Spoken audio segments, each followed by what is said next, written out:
Welcome po sa ating channel, G-Trick TV. Nandito na naman tayo sa ating mga tutorial about glass and aluminum installation at sa ating mga presyo. Ang ating presyohan ngayon ay ang sliding window na 3 feet by 3 feet using analog frame, dark gray glass. Makita natin sa ating mga ginagawa. Yan, kita natin ang sliding window po na bago pa namin na-assemble. Kita natin cut tayo ng glass para sa ating 3x3 na sliding window.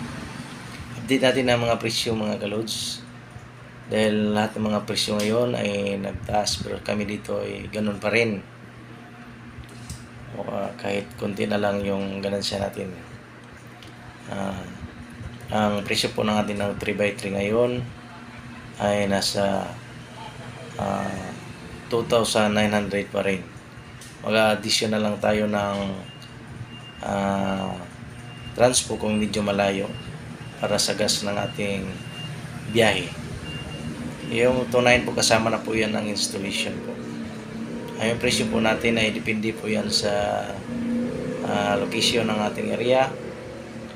At bilang idea lang po yan sa dito po sa location namin. Yan ang pang presyo namin dito.